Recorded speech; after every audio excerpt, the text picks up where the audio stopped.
Stay hungry, stay foolish.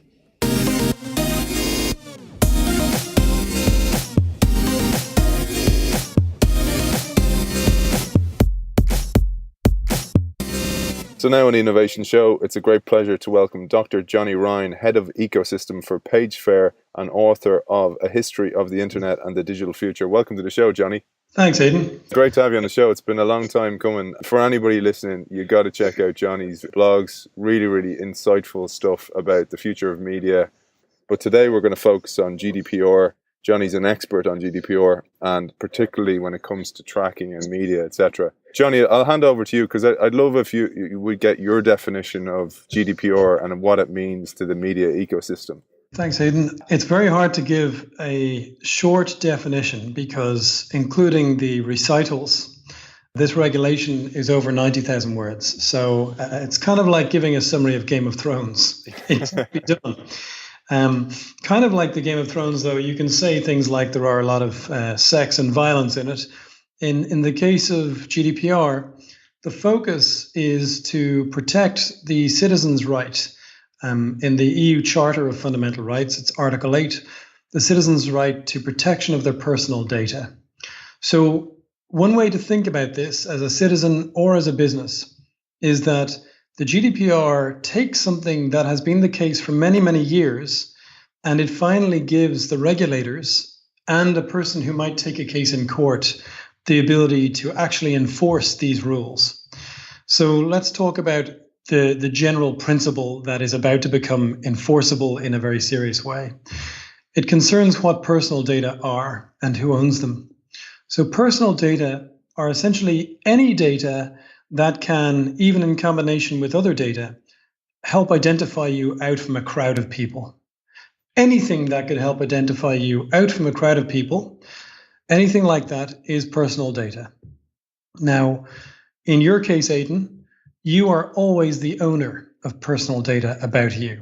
And if I am a business that is using personal data about you, in a sense, I am a temporary custodian. I do not own those data.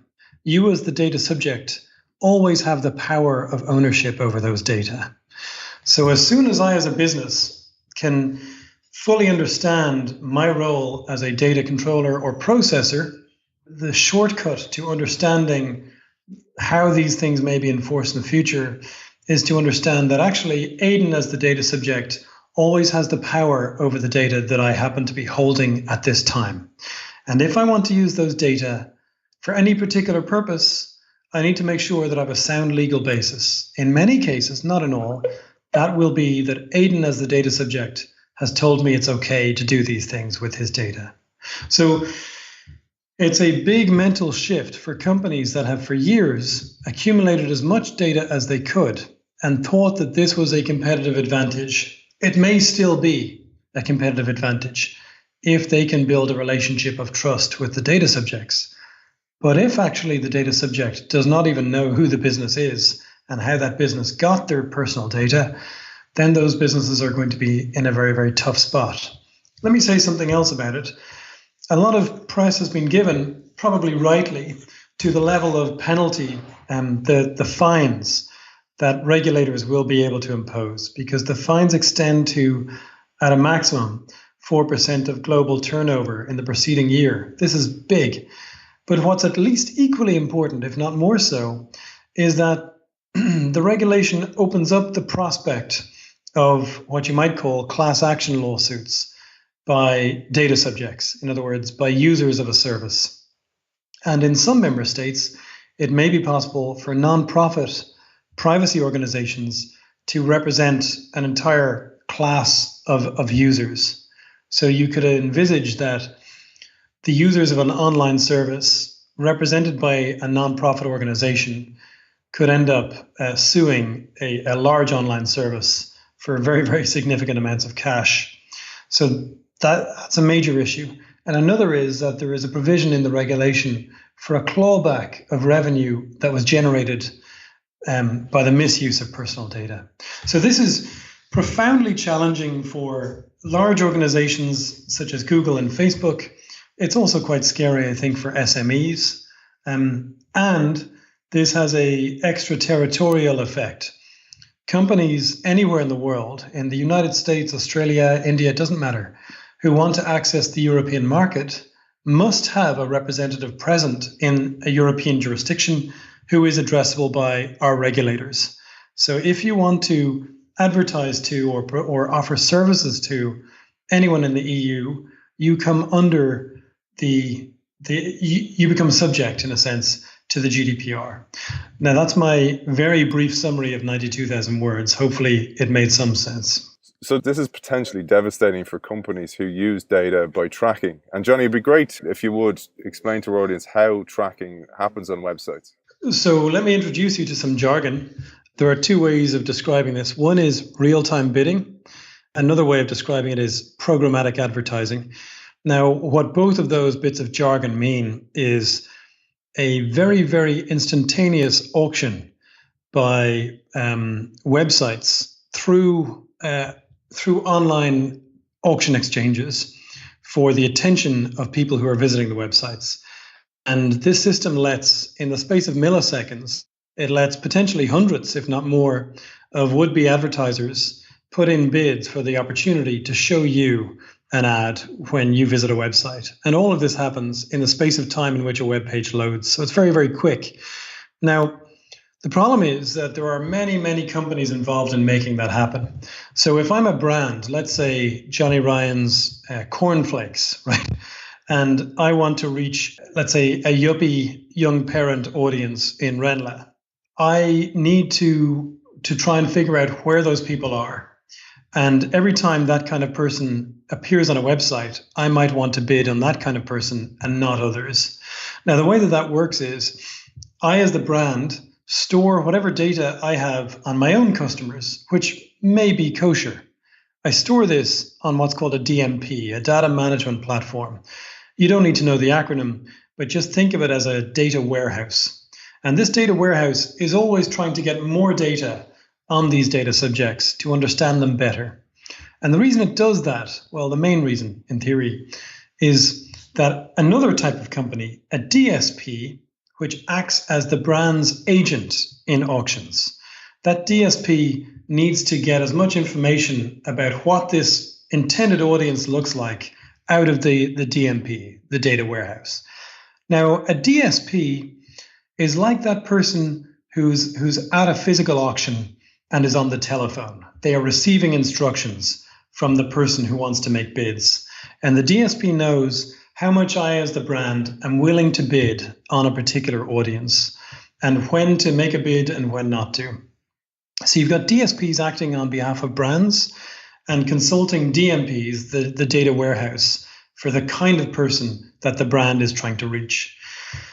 So before you visit a website, there are hundreds of DSPs waiting to check to see if you're the kind of person that they've been instructed to bid on.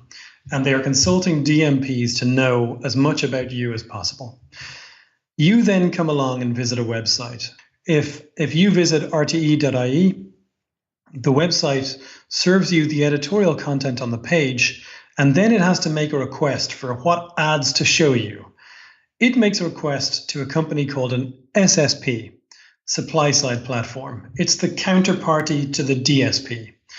The SSP's job is to tell at least one ad exchange, that's the auctioneer in a sense, is to tell the auctioneer, this kind of person has arrived on our page. In fact, this specific person. Here's their cookie. Here's everything we know about them. Would you get bids for this person's attention from as many people as possible? So RTE has asked its SSP to ask an online ad exchange for bids. Right. Now, the ad exchange then solicits bid requests from as many DSPs as possible. And what this means is that hundreds, maybe more, maybe over 1,000 different brands have the opportunity to make a bid for the opportunity to show you an ad. Now, you may or may not see that ad, but this is all happening in the milliseconds before the page loads. And it's happening for every single ad. So assuming there's 4 ads per page, and assuming there are hundreds of DSPs bidding, your cookies and the details on you are being sent to these hundreds of companies. And actually, if that picture was not complicated enough, let me make it more complex.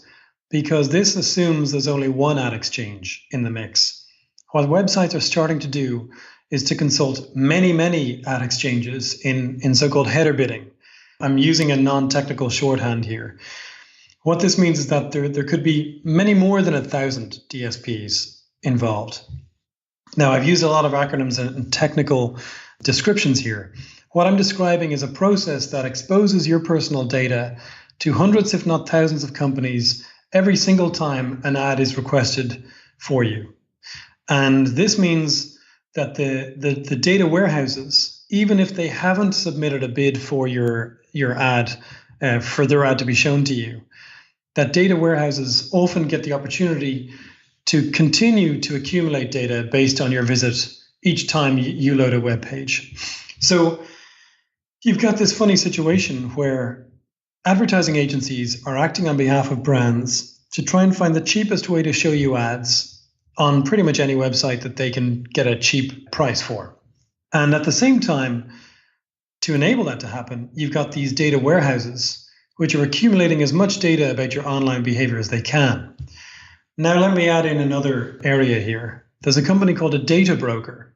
And a lot of these companies started off life in the 50s and 60s, almost as paparazzo, photocopying court records or any details that they could get for the insurance industry or the private investigations industry, any details that they could get to serve that kind of client. Company, the data brokers, now serve the interests of online media as well. So your cookies are being enriched. The data that you provide in a normal web session are being enriched when they go into a data warehouse with the offline data that these data brokers already have on you. So what I'm suggesting is that there is a situation where in order to show you the right ad for some revenue, websites are inadvertently leaking your data. And under the GDPR, none of that will be legal. They will not be able to do that anymore. There's another problem. Before I finish this long monologue, I'll introduce you to another problem. When a bidder wins the right to show you an ad, Aidan, that ad itself, the ad unit, may very well contain code. It may very well contain JavaScript. It's not just a picture of a car. It may have buried within it code that runs on the page that introduces more trackers.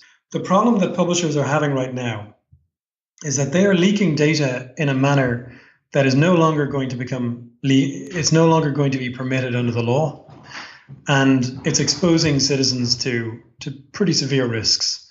And what they need to do is to start controlling what happens on their websites and what happens inside the ad creative. And when you think of that, and you think about the way media is sold by publishers, a lot of the people who are selling it don't even understand the starting point of this. So they don't know about trackers, they don't know how cookies work. They're just selling what they see as numbers or spaces or CPMs, and they don't actually know.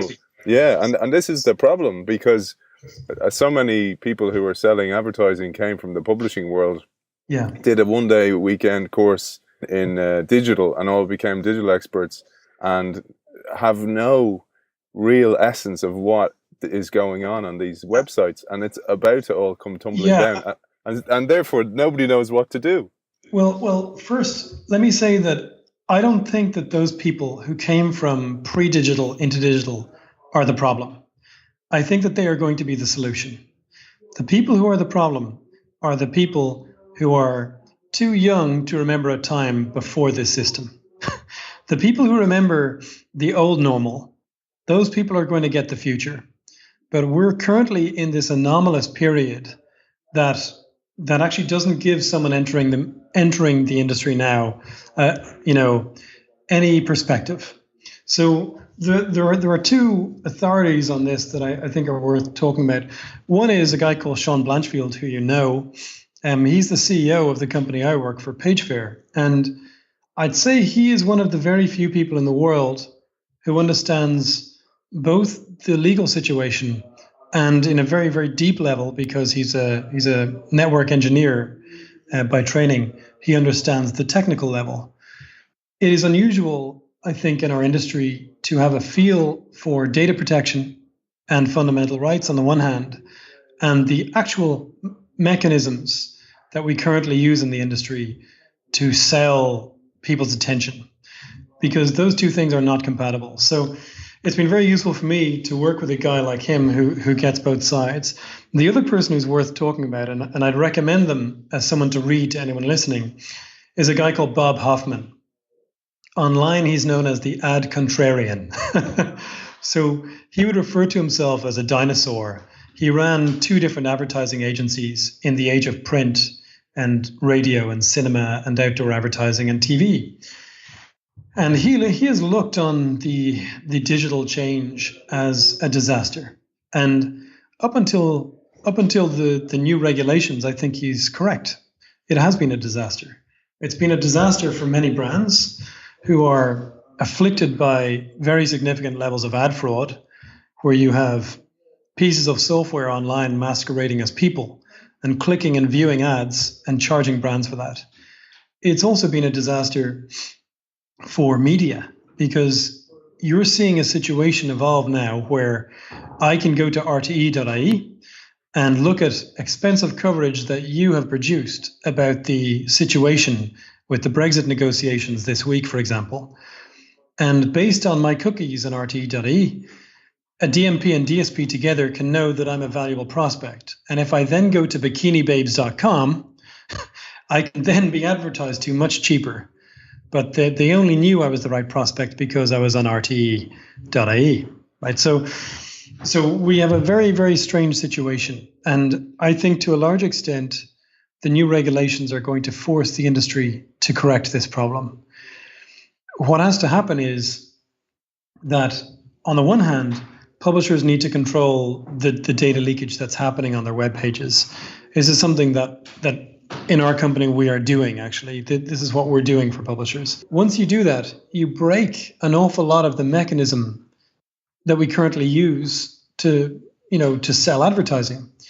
And we're working with a cluster of advertising technology companies that are rebuilding that system in a way that complies with the GDPR. Now, this also carries with it the opportunity, I think, for digital advertising agencies to start listening to the dinosaurs who maybe they haven't respected enough. They need to start listening to the dinosaurs who understand how brand value is built. Because everything that we know about online advertising, it turns out, has been largely incorrect. And the scandals that we've had with brand safety, massive scandals with brand safety in the last year, the scandals that we've had with targeting. For example, Politico released a report last month showing that Facebook was enabling people to target segments of people who hate Jews, right? That kind of stuff. So huge issues with the automation of segments and how that can run amok with the absence of humans from the equation. The third issue, massive levels of ad blocking, which is an issue that PageFair has been looking at for 5 or 6 years now. 615 million people around the world blocking ads on their devices. And finally, the issue that I mentioned already of bot fraud, multi-billion-dollar fraud, where brands are losing a lot of their cash. And if you think of where brand money goes, for every euro that a brand spends, less than 50 cents makes it to the actual publisher. And The Guardian proved this when it bought its own advertising through this ad tech system, of which we are a part. And they found, I think, that they got 36p back on the pound. So there's a whole lot of issues. And you know that famous line, it's a very old one, that one should not waste a crisis. The GDPR, hopefully, is an opportunity for our industry to stop and reconsider its direction, which for 15 years has been the wrong one, I think. So it's been a race to the bottom in media, basically, and we've seen that reflective in CPM, cost per thousand prices. It used to be around £50 in some case, and now you're lucky to get 50 cents. It'd be great to talk about the bot fraud, because we explain this to people, but they don't understand that. For one side, a lot of the buying is automated. So you set up your campaign, and basically the machine takes over and buys for you.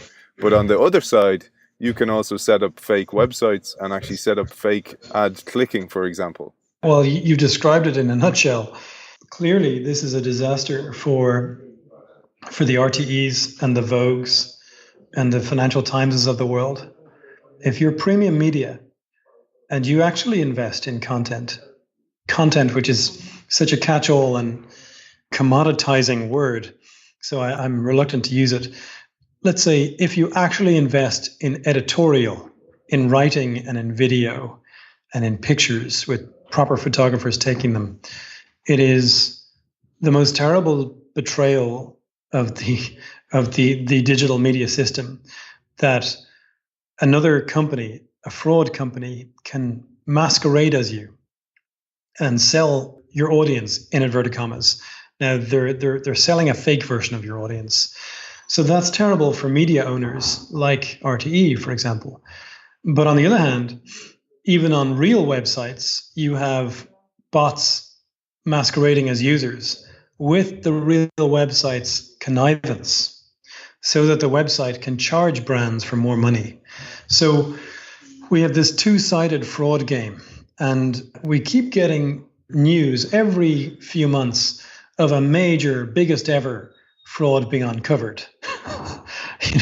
Multi-billion-dollar fraud just uncovered, but this will never happen again. Clearly, there's a problem with fraud detection as it currently works. And clearly, there's a problem with the pricing mechanism and pretty much everything else in digital media as it currently works. What is bizarre is that the brands and the premium publishers upon whom this system depends have allowed this to happen.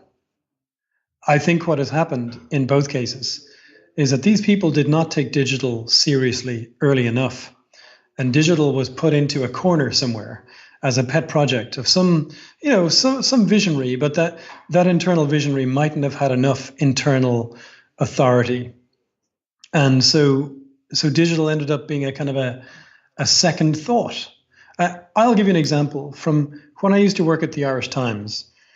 We and every other publisher were embroiled in a scandal several years ago because it turned out that we had signed up to a communal arrangement under the Newspaper Association of Ireland, as it was then known, I think, a communal arrangement where we were charging organizations if they wanted to link to us. So if you wanted to publish a link to rte.ie/news story of the day, right, for you to disseminate RTE's product, RTE had the right apparently to charge you for that link, as did the Irish Times and the Independent and everyone else. This ended up being a scandal because the agency in charge of that billing ended up billing the Rape Crisis Centre, I think, for a link to an article on the Irish Times that cited the good work of the Rape Crisis Centre.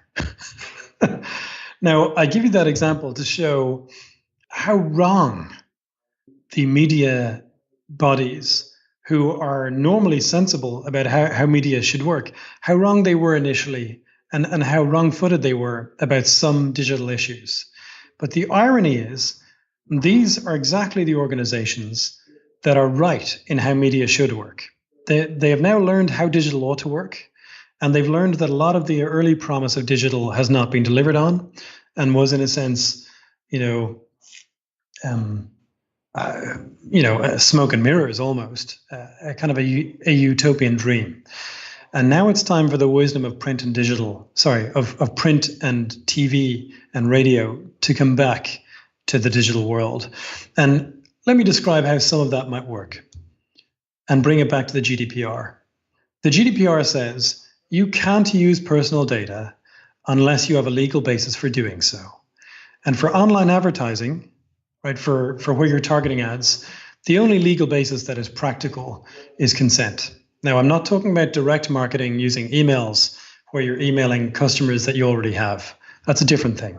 But for online behavioral advertising, the only possible way to make that work legally is with consent. And consent can only work once you've killed data leakage. Now, when we surveyed people and asked them if they would give consent, I think 3% in our survey, which is up on pagefair.com/blog, I think 3% of the people who we asked said they would give consent for third-party tracking across the web. So what I'm describing to you is a situation where consent is not at the moment practical for websites. It's not going to happen. And even if one had it, one would not be able to enforce data protection for the personal data that one has consent. So the only practical alternative is to find ways of targeting advertising that do not use personal data. And that means targeting advertising based on the context of what people are reading. You can do this in a sophisticated way, in a way that is more sophisticated than one could have done in print. But it's much closer to how advertising worked in print and in radio than the current digital system is. And just to put that in context, we had Sean on the show, Sean Blanchfield on the show, and we talked about this. You're reading a sports magazine, you get an ad for sports equipment, or you get an ad for nutrition, sports nutrition. It's in context, and we'll talk about that in a second. But that's what PageFair ultimately does. We are, in a sense, complicit in the status quo. Although, as an internal actor in the industry, we're raging against the machine quite often. But yes, this is what we do. What we are working on right now is taking that programmatic or real-time bidding automated system that I described at the beginning and making it work without using personal data. In slang terms, Aidan, what we're talking about is playing the ball and not the man. The advertising agency does not need to know about people. It needs to know about segments of people. So they need an abstracted view of a type of person, a yuppie who wants to buy this particular breakfast cereal. The current system bills that segment by knowing each individual inside the segment without, under the GDPR, I would suggest, a legal basis for doing so. So that's about to become illegal. But you can build segments without actually using personal data. And that means that the agencies working on behalf of brands have all of the information that they've ever needed. And they can do all of the performance measurement and attribution that they ever needed to do as well. It just involves replumbing the ad tech system. Now, something that is very heartening is that we've been taking this very outspoken view on the GDPR inside our particular industry. We're probably the only company that is saying that we believe the regulations mean what they say they mean, and that they will be enforced as they say they'll be enforced. And we're content with that. We think that's long overdue. And so there's a cluster of second tier, let's say, ad tech companies who are starting to come to us to work together with us to make all of that happen, because they see it as an opportunity to displace the people who are at the top of the market. So there's a first tier of ad tech who are intent on keeping the system as it currently is, which will not be possible under the new laws. But there's an up and coming type of ad tech company that is interested in changing and is interested in making this online advertising technology a clean and safe one. I'd equate them to the Teslas versus the old, dirty, polluting vehicle industry. So we're kind of building this consortium of Tesla-like companies around what we're doing. And I think it means that we are going to see a sustainable digital media that can comply with the law and protect citizens. It makes total sense, Johnny. And when you talk about that Tesla model, that's exactly how I see it and why I reached out, because you guys are the new curve and everybody else is operating at the top of the current curve of growth, and there's no more growth there to be had. But the problem for those companies is, one, they're making money, so they won't look forward to how do I jump and make money in the future. And sometimes it takes something to break the system for people to actually realize that they can do this. But I was going to reverse a little bit and think, one of the things I think you said is really key. What happened here, because there's a bigger lesson here in innovation, say, which is in marketing, you said it, digital people who were interested in digital. And it was usually a high energy person who was interested, maybe read a little bit, were saying, there's something in this digital media thing. They got given the job of head of digital, or, you take charge of digital there. It doesn't really matter anyway. It's not making much money. They get pushed in the corner. As soon as a lot of revenue came into that corner, the other part of the company started looking at it. And what happened, as often happened in that world in publishing, is then it gets bundled together and it's totally undervalued, and it's used in a way to sell the print ads, for example, or the TV ads, and they bundle in the digital for free. But because that's been treated that way, it's never been given any value, A, by marketers, and B, by the whole ecosystem. People don't see much value in it. Therefore, the prices have been reflected in that, and it's just gone down and down and down. What's your view on that? Two things. If you talk to the Financial Times, last time I talked to their head of digital sales, he was telling me how high their CPMs are because they've always placed a particular view on their products. I think the online digital market is a lot like the camera market. In the camera market, you had two categories of product. There were the cameras that were 300 or 200 quid, pretty expensive. This is back in the film days now. And then you had the SLRs, the big ones with the kind of twistable lenses that professional photographers use. SLRs go up to 30,000 quid. So two categories of product. Now, suddenly cameras, or at least a certain form of camera, a certain quality, became free because they were built into our phones. Now, what happened in that market? Well, what happened is the free camera, which enabled anyone to take a picture, but it wasn't great quality, the free camera devastated the middle of the market, which was that compact camera of 200 or 300 quid. But SLRs, the expensive ones, are selling better than ever. I think what happens in a digital media market is the same. Whereas there were a whole lot of middle tier offerings with no free alternative. As soon as there's a free alternative, a whole lot of free websites that are using AP and Reuters, just as the middle tier websites are, the middle tier websites find that their product is not good enough anymore to be paid for because people can get almost good enough for free. So the only way to survive in the digital market, it has always seemed to me, is either to go radically up market with a incredibly good product, right? Really, really high-end reporting, for example, or really high-end video, or to go free and cheap and go for volume. You either go for volume or you go for depth, and there is no in between. And so you see some really interesting things.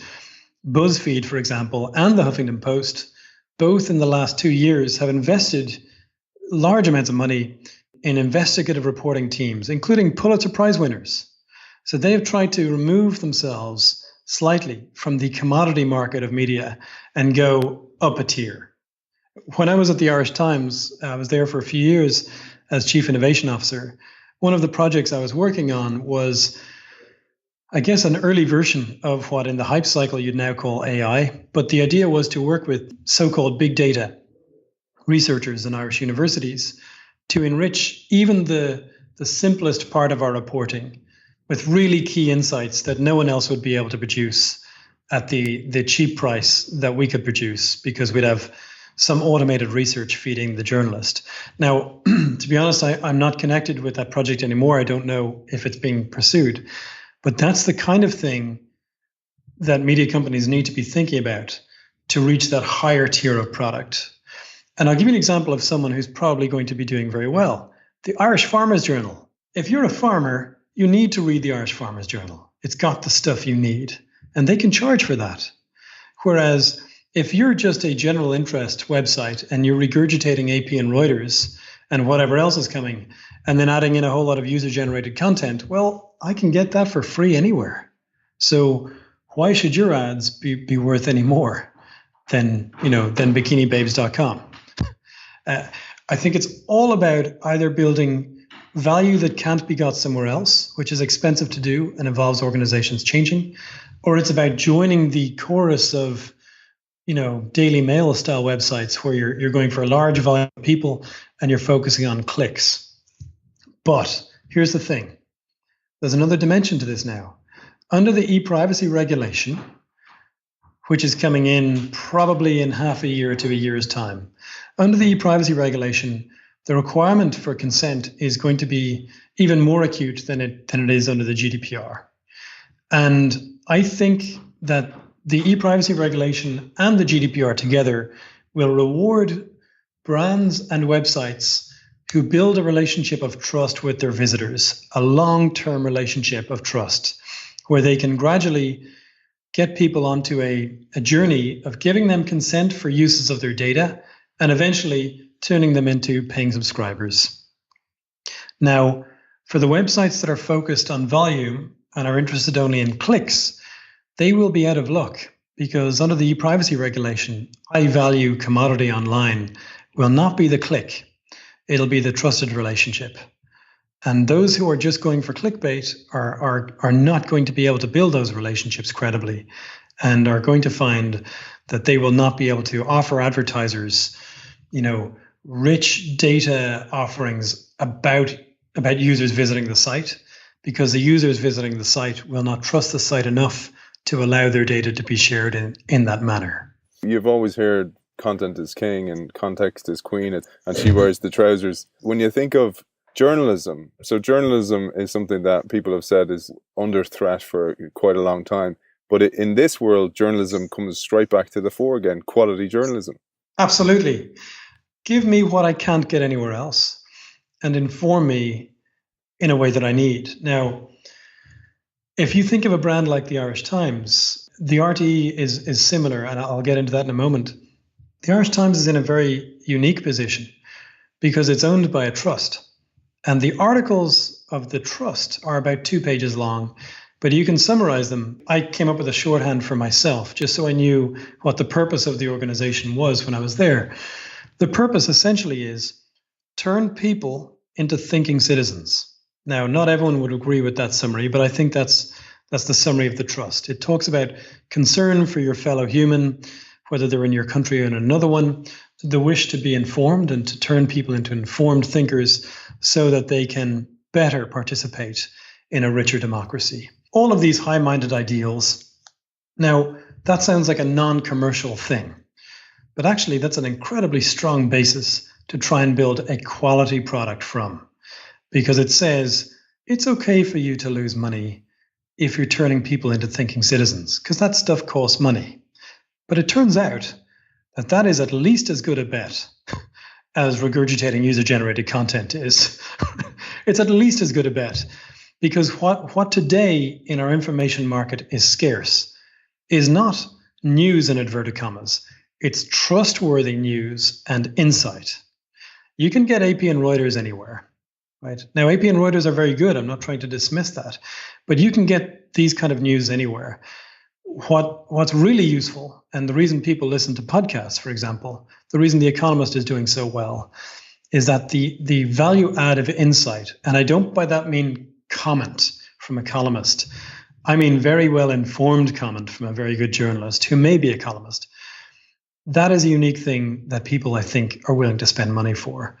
It's the Nespresso audience. It's the Apple buying audience. It's the people who'll pay for the SLR camera. They don't have to be well off. It's not about who has the money. It's about who needs the insight. So that is, I think, the future market for media. And we've already seen a major investment by plenty of media houses in dominating that market. If BuzzFeed is doing it, right? If BuzzFeed is trying to get out of commodity reporting and clickbait, clearly something interesting is happening there. Always, by the way, or very often, you find in a market that there is a premium product, and then it finds, a middle of the road product, and it finds itself competed with by a low price product that is just good enough. Take Japanese cars versus American in the 70s. But before long, the Japanese car manufacturers start producing premium products, right? The Lexus, for example. And so not only can you not compete at the bottom of the market, if you don't adapt, you find yourself being outcompeted at the top of the market. And that's what the BuzzFeed threat is. I see this as a total analogy for innovation as well, Johnny. And I'm sure you worked as Chief Innovation Officer. There's so much frustration in that role when sometimes you're the Chicken Little calling out stuff that's coming. GDPR is that. I mean, some people think they're just ignoring it and sticking their head in the sand about it. But I'd love to come back to something because you mentioned this before, is so many people aren't ready in Europe for GDPR, but Yeah. most of the ad tech firms are US based. So therefore, this is totally alien to them, and it's going to mean a huge part of their portion of their revenue just is under massive threat. What's happening in the US regards ad tech and GDPR? So we get paid by the hour to brief financial investors who are trying to figure out what's happening. It's one of the things that people approach us to start doing in the last, 16 months. We keep hearing from American investors, why isn't Wall Street talking about this? The answer is, we don't know. I'm not sure why there is such a disbelief that this could occur, that this disruption could occur. But I suspect it's because the old ePrivacy Directive had such little effect. It was implemented in a very fragmented way across the EU. Each member state had their own way of doing it. In some cases, for example, in the UK, it had almost no effect. Right? The regulator interpreted it in a very, very light manner. The GDPR will be different because it's a regulation, it's harmonized, it solves a lot of these problems of fragmentation. But if you're still thinking about the ePrivacy Directive, you'd be right to ignore it. The problem is, it's not the ePrivacy Directive. It's something quite different. It has teeth and muscle. So people who were thinking about what happened a decade and a half ago might feel some level of comfort with ignoring it that is no longer justified. There's also another issue, which is that I think a lot of people assume that companies like Facebook and Google and so forth are already well insulated from the effects of this. And they assume that, well, we can move marketing spend to those companies. I think that's a false assumption. I think Facebook and Google, from our analysis, are at least as exposed as everyone else. Let me talk about that for a moment. Let's take Facebook, for example. Facebook has this wonderfully large trove of data, of first-party data that we have given it. And one would imagine that equips Facebook to be able to target ads using those data in a way that very few people other than Facebook and Google will have consent for. That's totally incorrect. I'll tell you why. Aidan, let's imagine that you and I were out last night as college students and we made a show of ourselves and someone took photographs of us and put it up onto Facebook. Now, we would log in the next morning when the hangover had cleared somewhat, and we would maybe untag or tag ourselves, but it's part of the system in a sense that Facebook has asked us to provide. Look at us having a great time last night. Now, those are clearly personal data, and if we allow those data to remain up there, we are happy for Facebook to have those first-party data. And we are happy for Facebook to show us pictures of other people's nights out who we know, and to show us the pictures we're in with them and so forth. This is part of the service that Facebook has our okay to provide us. And we know that it needs our personal data to provide those services to us. And that's fine. Here's the problem for Facebook. When Facebook wants to process those data for a different purpose, namely to mine those data and understand which ads would be most useful and generate the most revenue to target us with, that's a different purpose. And under the principle of purpose limitation in the GDPR, Facebook needs to have a legal basis for that purpose. It, in other words, needs to give us the opportunity to opt out of that before it does it. Or if one feels those purposes for targeting ads are not compatible, are not very, very close to the purpose of showing us the normal Facebook newsfeed, then it actually needs to get us to give an opt-in consent with all that entails under the GDPR. So Facebook is going to need to ask people for the okay to use the data it already has on them for its advertising business. And you can't be certain that it will get that okay at all. And remember, this company has been embroiled in a series of scandals. Earlier this year, The Age, which is an Australian newspaper, reported that Facebook had been running a test with advertising agency researchers to target teens who, quote, feel worthless as a segment. Then about a month and a half ago, ProPublica in the US revealed that Facebook, its automated systems, were enabling people to target audiences who, quote, hate Jews. And then more recently, Facebook has been in front of the US the US Senate Intelligence Committee over its involvement with the Russian interference in the US elections and presumably part of the Cambridge Analytica scandal.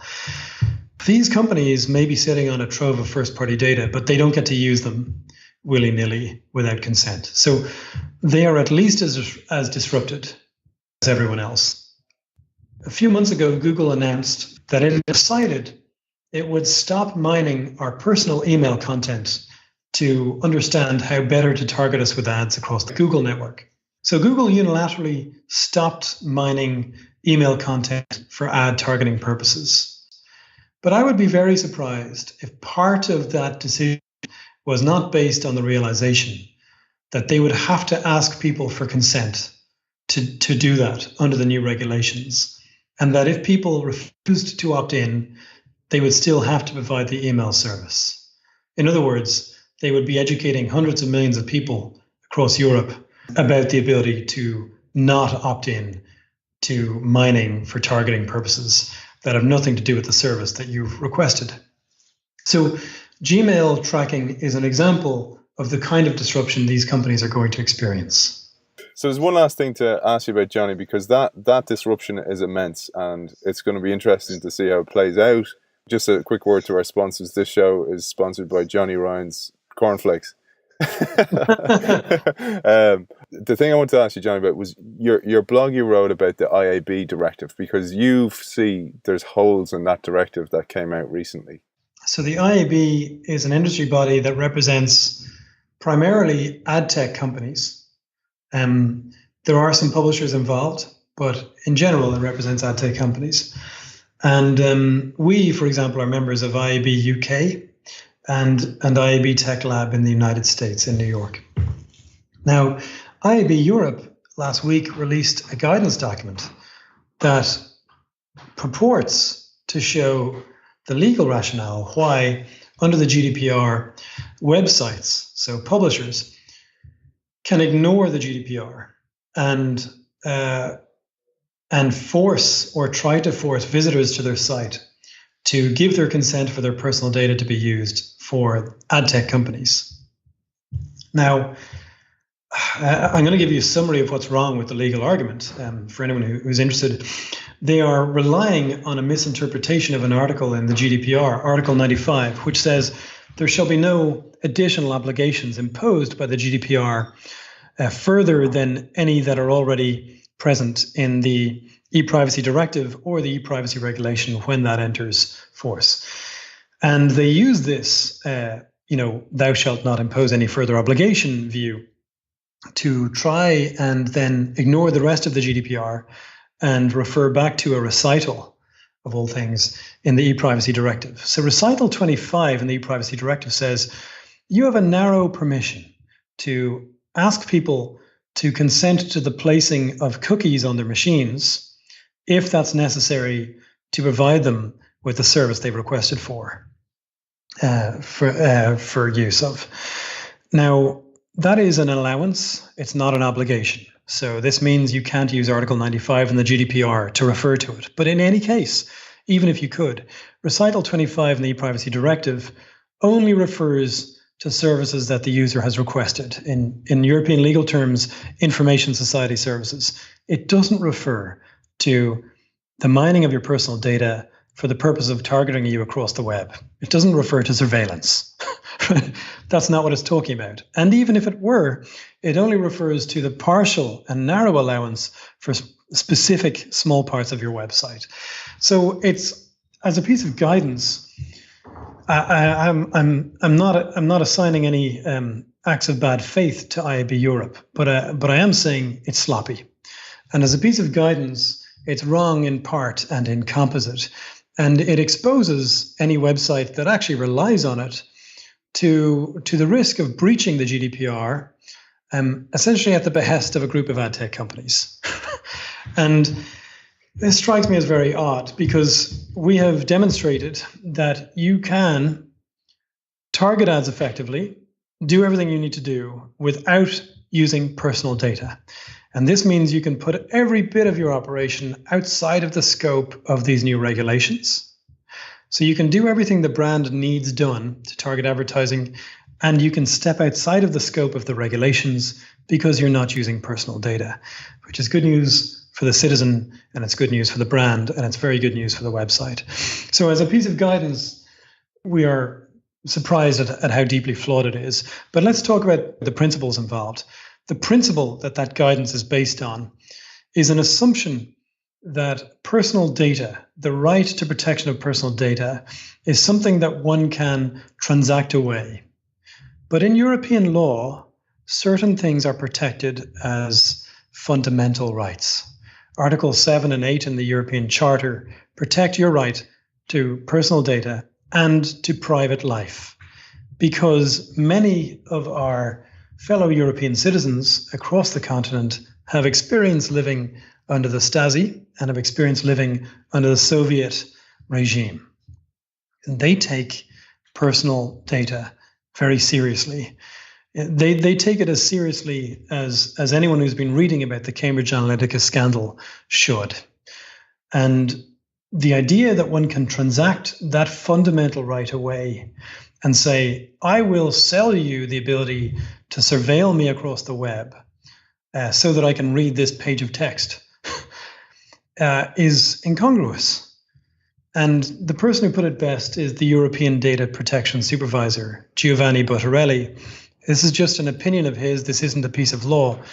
But in an opinion he published earlier this year, he said, there may very well be a market for the transaction of one's personal data rights, just as distressingly there is a market for the trade in human organs. But you can't do that in Europe because we have fundamental rights that protect us. So it's not just that guidance is wrong in the detail. It's wrong in its philosophy. It represents the views of an industry that has yet to realize what personal data ownership actually means. And until the data as a whole changes, there will be a great opportunity for up-and-coming ad tech companies who have made that mental leap. So Johnny, really, really appreciate your time. Dr. Johnny Ryan, Head of Ecosystem for PageFair and author of A History of the Internet and the Digital Future. Thanks for joining us. Thanks, Aidan. Pleasure speaking with you.